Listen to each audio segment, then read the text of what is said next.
नमस्कार, मैं हूं करमवीर और आप देख रहे हैं हमारा रोजाना का कार्यक्रम देश और दुनिया। हमारे साथ है वरिष्ठ पत्रकार अफरोज जी सर। सर बहुत बहुत स्वागत नमस्कार। कि जाने किस बात की वो मुझको सजा देता है, हम्म। मेरी हंसती हुई आंखों को बुला देता है। वाह। मैं भी मांग के उससे उसे देखूंगा एक दिन। लोग कहते हैं कि मांगो तो खुदा देता है। वाह वाह। सामने रख के निगाहों के वो तस्वीर को मेरी, अपने कमरे के चिरागों को बुझा देता है। हाले दिल कैसे लिखूं उसको बताओ पागल, खत मेरा पढ़कर गैरों को सुना देता है अलग सारे जमाने से मसीहा मेरा, जब भी मिलता है मुझे जख्म नया देता है। क्या कहना, सुभान अल्लाह। बहुत। तो सर, आरबीआई ने आज एक चीज क्लियर कर दी कि जो 19 मई 2023 को उसने कहा था कि 2000 के जो करेंसी नोट हैं उन्हें प्रचलन से वापस ले लिया जाए। लेकिन अभी जल्दी 30 जून को एक डेटा आरबीआई ने दिया था कि 2030 जून 2025 तक 6099 करोड़ रुपए 2000 के अभी भी मार्केट में कहीं ना कहीं तैर रहे हैं। अब वो काला धन है, ब्लैक मनी है, व्हाइट मनी है, किसी की दीवार में है कि किसी के बक्से में है कि किसी के बेड में है कि मतलब वो वापस नहीं हो सकते। हाँ, इतने नहीं हुए, वो जमा नहीं कर 6099 करोड़ रुपया। मतलब आरबीआई के जो आंकड़ा है, यानी जितना उसने फील्ड में दिया था, मार्केट में दिया था, उसमें अभी इतना मार्केट में फंसा हुआ है। और लाजी बात है, इतने पुराने तो हो नहीं गए होंगे कि कटफट गए होंगे, तो यानी वो कहीं ना कहीं तो है। नहीं, उसमें तमाम फैक्टर है, तमाम। जैसे हम बाहर थे, कनाडा थे, हमें भी पता चला था, हम लौटे तो पता चला कि साहब यहाँ तो वो खत्म हो गया डेट उसकी।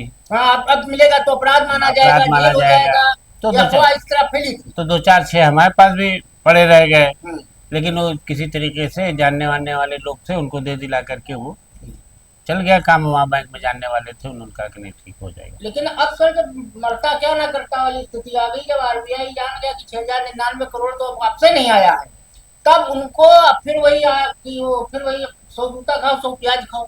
तो फिर कह रहे हैं भैया 2000 का नोट मान्य है। ऐसा नहीं है कहीं कि 2000 का नोट प्रचलन में नहीं है, आप रख सकते हैं उसको 2000 का नोट। तो ये 6099 करोड़ तो है किसके पास है? नहीं, देखिए यहाँ पर बड़ी चालाकी से रिजर्व बैंक के चेयरमैन ने, गवर्नर ने ये बात कही है संसदीय समिति के सामने। हाँ, वित्त संबंधी अस्थायी समिति। हाँ, अस्थायी समिति की बैठक में कि प्रचलन में नहीं है। हाँ, तो जो चीज प्रचलन में न होगी वो आउट ऑफ डेट मान ली जाएगी ना। प्रचलन में ना होने का मतलब कि हम स्वीकार नहीं करेंगे। भाई, हम बैंक में पैसे ही तो जमा करते हैं। और जब हम ऐलान कर देते हैं बैंक को, तो बैंक पब्लिक को बता देता है कि नोट नहीं चलेगा। तो वैध मुद्रा है। नहीं, वैध मुद्रा भी उन्होंने नहीं कही, मैंने उसको देखा है।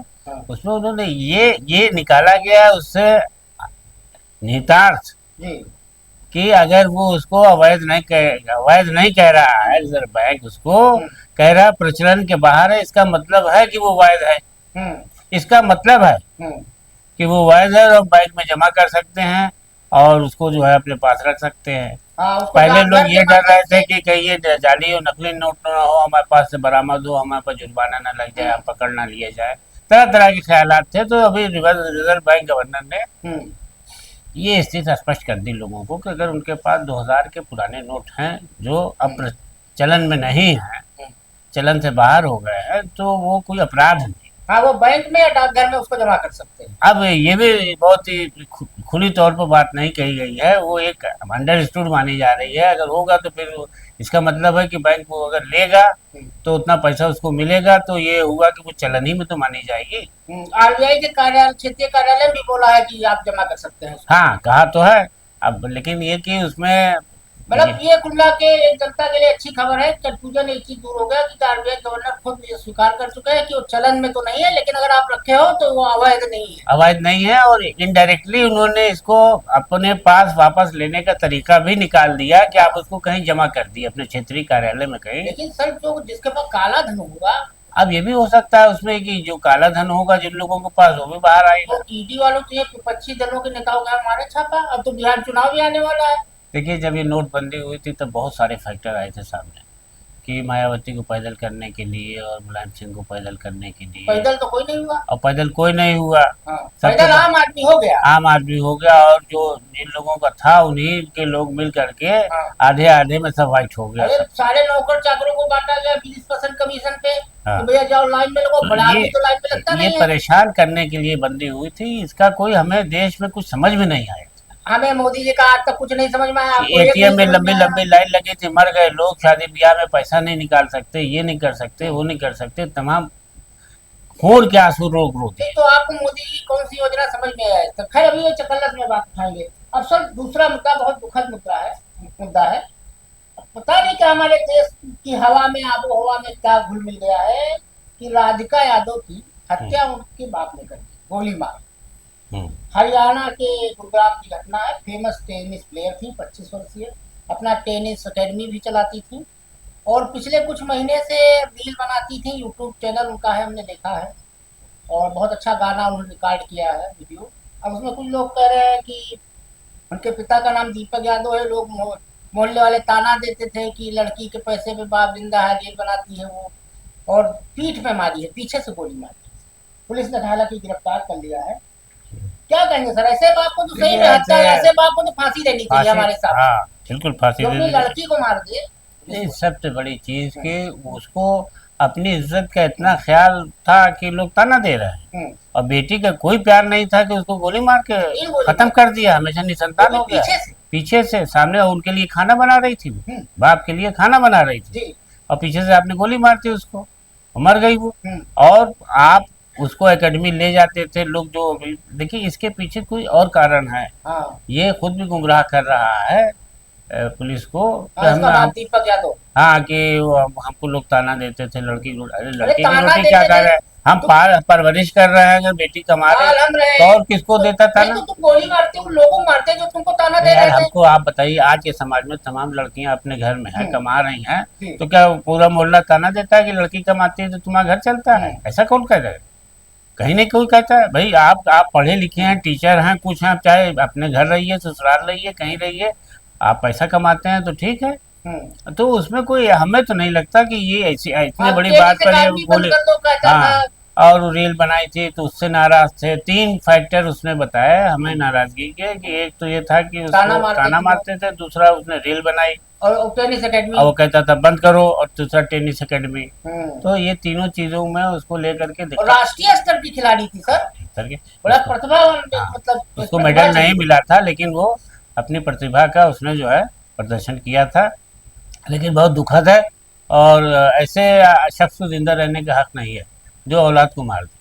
सही बात। अगर मान लो उसने गलती की थी कुछ, तो आप उसको समझाते, बहुत सारे तरीके होते हैं काउंसिल, या जो ताना मारता है उसको मारते तुम, तब समझ में आता है। तुम बहादुर पीठ पे गोली, वो भी लड़की के। आप किसी की जान ले रहे हैं, बताइए, और खुद जिंदा रहेंगे? तो भाग के कार में बैठ गया मीडिया से बचने के लिए। हाँ। इतना बेशरम आदमी। अब सर दिल्ली हाई कोर्ट ने आज एक फिल्म रिलीज होनी थी, उदयपुर फाइल्स, उस पर रोक लगा दी है। DK उपाध्याय साहब हैं, हमारे लखनऊ के ही हैं, बहुत सीनियर लॉयर थे, इस समय हाई कोर्ट जज हैं, चीफ जस्टिस हैं, वही यशवंत वर्मा वाले। तो उन्होंने रोक लगा दी है उदयपुर फाइल्स पर। ये फिल्म थी अमित जानी की। अब 2 मिनट हम अमित जानी के बारे में बता दें कि आज मैंने अमित जानी की फोटो देखी तब मैं चौंका कि इतने बड़े फिल्म मेकर कैसे बन गए। एक से एक मतलब गुरु आजकल पिक्चर बना लेते हैं। ये अमित जानी सर आज के 10-12 साल पहले, 15 साल पहले, जब मायावती जी की सरकार थी, तो ये छोटे मोटे नेता हुआ करते थे और सपा में जाने के लिए बड़ा लालायित थे। पश्चिम के रहने वाले हैं, तो अक्सर ये लखनऊ आते थे और प्रेस कॉन्फ्रेंस करते थे प्रेस क्लब में। यहाँ के आज की डेट में लखनऊ के बहुत बड़ी PR एजेंसी हो गए हैं, तब वो बहुत मामूली से व्यक्ति हुआ करते थे, नाम लेना उचित। वो हमारे मित्र थे, आज भी हैं मित्र थे। बहुत बड़ी PR एजेंसी उनकी लखनऊ नंबर 1 की, सारे बड़े कॉन्ट्रैक्ट उन्हीं के पास होते हैं शो के। तो उन्होंने अमित जानी का कॉन्ट्रैक्ट लिया था प्रेस कॉन्फ्रेंस कराने का। तो अमित जानी ने प्रेस क्लब में प्रेस कॉन्फ्रेंस की, मैं भी उस प्रेस कॉन्फ्रेंस में था, मैं शायद हुकूमत में तब काम करता। तो प्रेस कॉन्फ्रेंस करके उठा, उसने प्रेस कॉन्फ्रेंस में कहा था कि मैं मायावती की मूर्ति तोड़ दूंगा, जो तोड़ेगा उसको मैं इनाम दूंगा।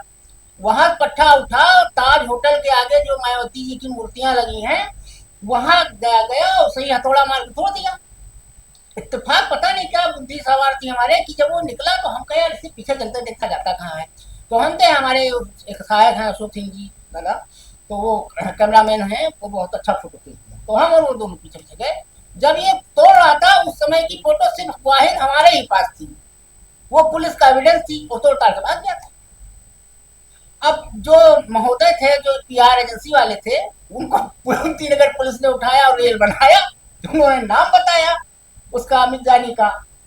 पुलिस वालों को कहीं से हमारा नाम पता चला कि हम ही एक वहां थे, हमारे पास फोटो है। सुबह सुबह सीओ गुमती नगर में मिश्रा जी हुआ करते थे, पूरा दल बल सहित पहुंचे।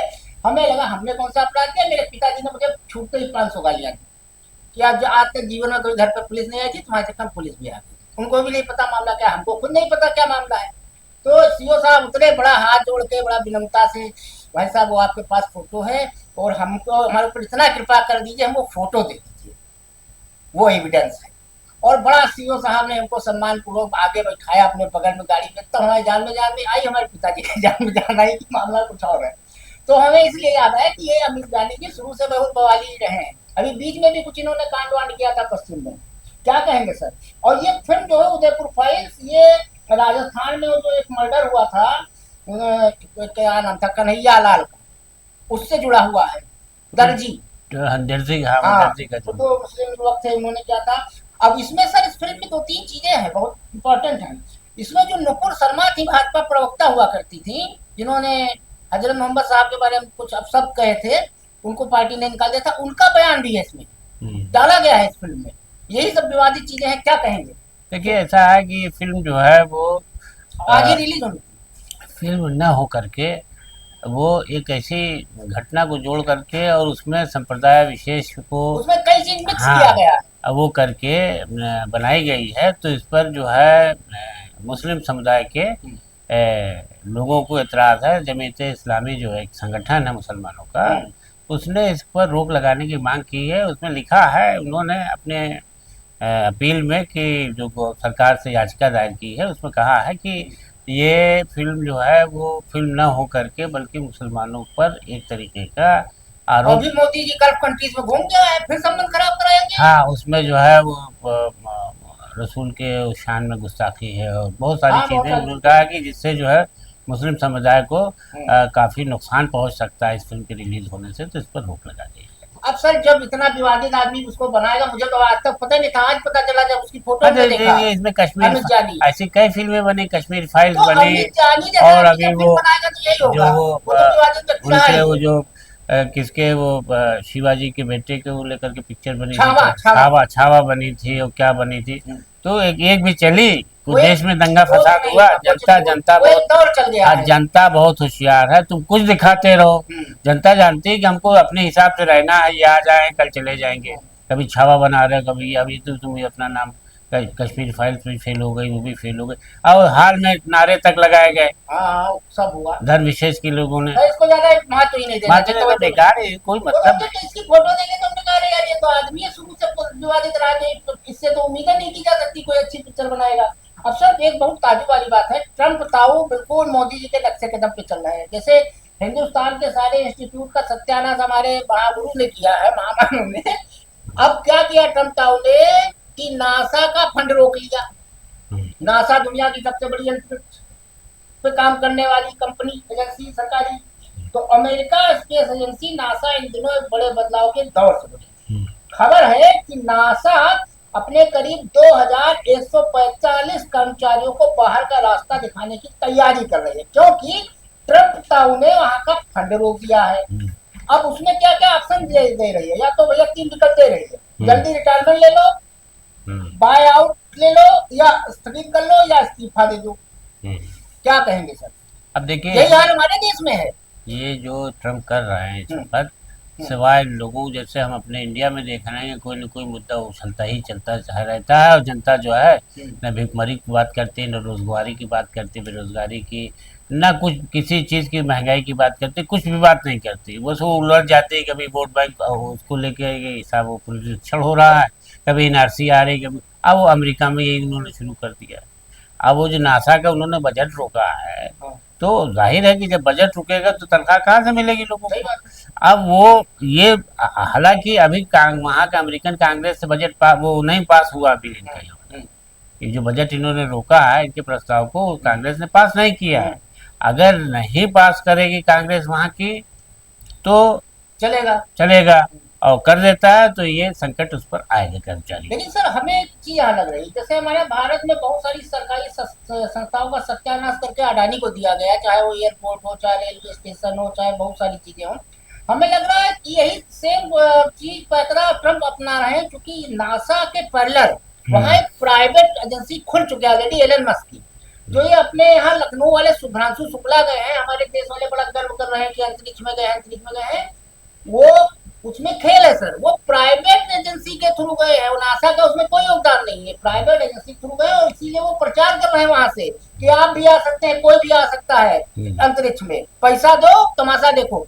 तो हमें लग रहा है कि नासा को खत्म करके ट्रम्प चाहते हैं कोई प्राइवेट कंपनी हो जाए जो नासा को, जैसे हमारे यहाँ देश में बहुत सारी चीजें बिक गई।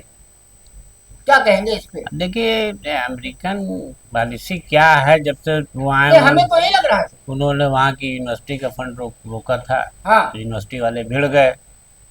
यही तो हमारे यहाँ हो रहा है, हमारे यहाँ जेएनयू का फंड रोक दिया जाता है, हमारे यहाँ जामिया का रोक दिया जाता है, हमारे यहाँ बहुत सारे इंस्टीट्यूट है, अलीगढ़ यूनिवर्सिटी। तो अभी देखिए यहाँ पर ट्रम्प के लिए वहाँ पर मतलब जो मुल्क अपने अमेरिकन जो है उनसे खुश नहीं है, और वहाँ इजरायली जो है ज़्यादा हावी हैं, वो भी ना खुश हैं। तो ये जो है वो इस्तेमाल कर रहे हैं जो अपने फार्मूले को, उससे जो है देश का भला होते नहीं दिख रहा है, बल्कि ये जनता को खुद वहाँ गुमराह करने में लगे। रोज़ कोई नए अभी टैरिफ को लेके आ जाते हैं, कभी किसी चीज़ को लेके आ जाते हैं, और इसी का फ़ायदा उठा करके इनके उस दोस्त एलन मस्क ने नई अमेरिका पार्टी बना दिया। इन्हीं का सर। अब वो देखिए वो परेशान हो गए ट्रम्प, और कह रहे हैं वो एलन मस्क पागल हो गया है, और ये है वो है, उसको तो ट्रम्प का और हमारे यहाँ वाले दोनों का की गधे की बात और इन दोनों की गधे की लात और इन दोनों की बात नहीं। तो देखिए ट्रम्प का मामला ये है कि वो पहले धमकाते डराते हैं, फिर बाद में दरोगा नहीं होता वसूली करने के लिए डंडा लगाता है, बंद कर दूंगा फला दफा। तो ये कहीं ना कहीं ये सबका बजट ही रोका करता है, और अमेरिका तो राष्ट्रपति होकर के ब्राजील को आज धमका रहे थे। हाँ, तो ये अब कहीं ना कहीं धमकाने जैसी बात लगती है, क्योंकि इतना बड़ा ऑर्गेनाइजेशन है, उसको आप इस तरीके से खत्म कर दें। दुनिया का सबसे बड़ा भाई, हमारे इसरो भी कई मदद उनसे टेक्नोलॉजी लेता है, हम ही बहुत सारी। अभी सर जो पहलगाम हमला हुआ था उसमें जो सैटेलाइट इमेजेस थे वो तो हमने लिए तो नासा से, और वहाँ के तजर्बेकार सब कर्मचारी हटा दिए जाएंगे, कहाँ जाएंगे? तो प्राइवेट में जाएंगे। जैसे यहाँ पीजीआई में तो थे क्या थे कपूर साहब, अब वो मेदांता डायरेक्टर बन गए, आधा पीजीआई जो है वो मेदांता नौकरी कर रहा है इससे बातें देख के। हाँ तो खैर प्राइवेट वाले देखते रोज चला के। अब सर एक बहुत दुखद खबर है चलते चलते, यमन में एक मौत की सजा हुई थी निमिषा प्रिया की, 16 तारीख को होनी है, साउथ की रहने वाली है केरला। अब भारत सरकार पल्ला झाड़ रही है, वो कह रही है कि भाई देखो ऐसा है वहाँ पे हूथी विद्रोहियों का कब्जा है, केंद्रीय जेल में बंद है, और भाई हमारा उनसे कोई ज्यादा टिकटी है नहीं। और हालांकि निमिषा के परिजन और समर्थक 10 लाख डॉलर इनाम या ब्लड मनी के तौर पर देने तैयार थे, लेकिन वो उसके तलाल अब्दो महदी का परिवार उसको स्वीकार करने के नहीं तैयार है। तो आपको क्या लग रहा है? आपको कोई ऑप्शन बचा नहीं सर? नहीं देखिए इसमें एक चीज है कि जो निमिषा है, क्या नाम है? हाँ निमिषा जो प्रिया है, वो देखिए वो हालात का शिकार हुई। जो पूरी स्टोरी है वो ये है कि वो यहाँ से यमन गई थी, नर्स थी। हाँ नर्स थी। तो उसको इस आदमी ने जिसको इसने मारा है, जो इस पर इल्ज़ाम है, जिस पर फांसी होने जा रही है इसको, इस शख्स से वो वहाँ मिली, वो यमन का ही था। वहाँ इसके साथ मिल करके इसने एक अपना नर्सिंग होम टाइप चलाना शुरू किया। तलाल अब्दो महदी के साथ। तो उसने किया क्या कि ये बेचारे सोच रही थी कि अच्छा खासा यहाँ कमाएंगे, वो करेंगे, और उसने इसको धोखा दिया, इसका पासपोर्ट सब उसने छीन लिया। यही किया था। अब उसके बाद इसके साथ इसका शोषण शुरू कर दिया, शारीरिक मानसिक अब सब। हाँ तो वो इतना ज्यादा वो हो गई थी कि तो वो भूल ही गई थी। तो उसके पास अपनी जान बचाने के लिए एक ही रास्ता था कि हम यहाँ से भाग निकले। तो इसने इसको नशे की एक चीज दी थी कि ये सोएगा तो हम अपना पासपोर्ट लेके भाग निकले, लेकिन उस नशे में ये मर गया। ये आदमी, उसने हत्या नहीं की है, इरादतन हत्या नहीं है, उसने इसको बेहोश करने की एक दवा दी थी। जी अगर बेहोश हो जाएगा अपना लेके निकल लेंगे यहाँ से, लेकिन ये गया मर, अब जब मरा तब के बाद का जो कहानी वो खुद बताती है या पुलिस ने कही है जो कि तो उसको अब तो सब ज्यादा तरीका हो गया, 5 तो दिन वो बचा है। वो हीनियस क्राइम में आ गया, लेकिन सेल्फ डिफेंस में तो उसे बचाया जा सकता था अब कि भारत सरकार है, हम अन्य माध्यमों का इस्तेमाल कर रहे हैं, भाई आप कहाँ कर रहे हो यार, 4 अब दिन भारत बचा है। सरकार के लिए अब तुम क्या किस करें। गुरु को बताते हो तुम्हारा लंका डंका बचता है, इससे लंका डंका बचता है, एक जान ना बचा पाओ, लानत एक थू है ऐसी लंका डंका पर। क्यों सर? अब देखिए ये है कि भारत सरकार का अपना दावा है कि हम हर माध्यम से कोशिश कर रहे हैं, 20 करोड़ कितना पैसा भी दे रहा 10 है। लाख डॉलर दिए दियान। हाँ, तो दे रहे हैं, लेकिन वो परिवार वाले मान नहीं रहे हैं कि इस्लामिक कानून में वहाँ पर ये है कि अगर घर वाले ब्लड मनी, हाँ। हाँ घर वाले मार दें, मतलब उसमें कसास कहलाता है कि आपका जो खून का बदला पैसा अदा कर दीजिए इतना, तो शायद घर वाले माफ कर दें, तो वो राजी नहीं हो रहे हैं। तो इस तरह से नहीं लगता है कि 16 जुलाई अब कई दिन बचा है। 4 दिन बचा है, 11 हो गया है, तो 16 तो हो बहरहाल जाए। बहुत दुखद बहुत अफसोसनाक है। देखिए हो सकता है कि अंतिम समय तक हाँ, भारत तो ऊपर सरकार वाले कुछ हाथ निकल में है। ऊपर वाले के हाथ में बचाना होगा तो बचाएंगे। तो आज के लिए इतना ही, धन्यवाद।